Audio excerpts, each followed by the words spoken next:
are you doing today? Well, I'm not doing too good. It's the anniversary of my son's death. Oh, I'm sorry. He died in the Vietnam War, right? Yep, that's the truth. I have here some letters that he wrote to me when he was in the war. Would you like to share them with me? Sure. This one here says, Dear Mom, here in Vietnam it is very buggy and the jungle is thick. Me and my men go out on patrols through the jungle. It's very scary because you never know when you could be attacked, and the jungle is so dense that you can't see very far around you.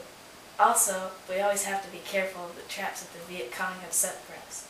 The top commanders have told us that some of the bombs and traps we've set have been modified by the Viet Cong to help them.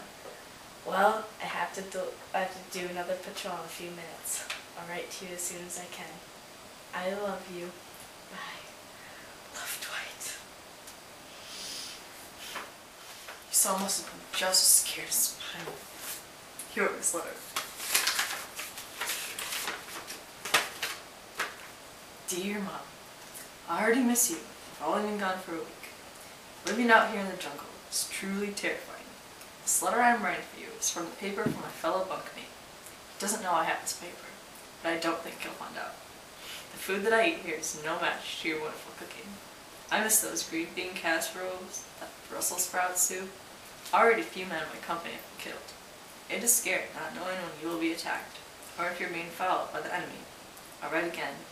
Bye, Mommy. I love you a lot. Love, Creed. Bless you. Here's another letter that my little Dwight wrote me. Dear Mom, I'm here as a Green Beret now. I'm training the villagers near my base to be guerrilla fighters. We train them to use guns. When we go on our search and rescue missions, they accompany us. In training the people, we have to be nice to everyone to gain their loyalty. While we work with the other soldiers, we start to learn their culture and language, and we can understand how they feel. The people who we teach to fight feel that they can represent their country and defend their people. Love, your son, Dwight. My son also wrote me a letter.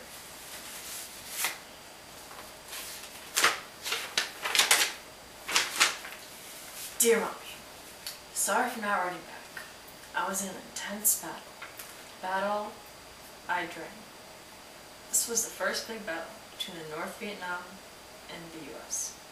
As they were fighting, more Viet Cong kept swarming down from the hills surrounding us. We had lots of air power and could keep them from completely trapping us in the valley. Don't know the exact numbers yet. Under 100 Americans died, and over 2,000 Vietnamese died.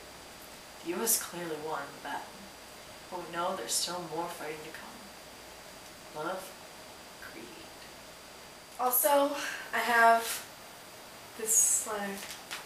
It's the last letter that my little Dwight sent me. Dearest Mother, how I want to be home right now. We have just started the Battle of Khe Sanh. We are greatly outnumbered. There's only 5,500 of us U.S. forces here, and we're surrounded by 40,000 communists. The odds aren't too good. So far, many of my comrades have died, and I hope I'll make it through this. Right now, the commander said around 150 U.S. soldiers are dead, and around 7,000 communists have been killed. There are more deaths coming because the fighting hasn't ceased. I'm afraid I miss you so much. I'll write again. Love, Dwight. He just had to die in this battle.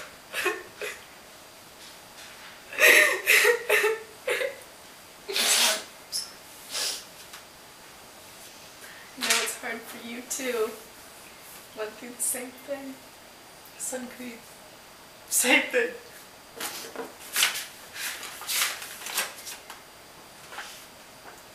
Oh, Creed kids.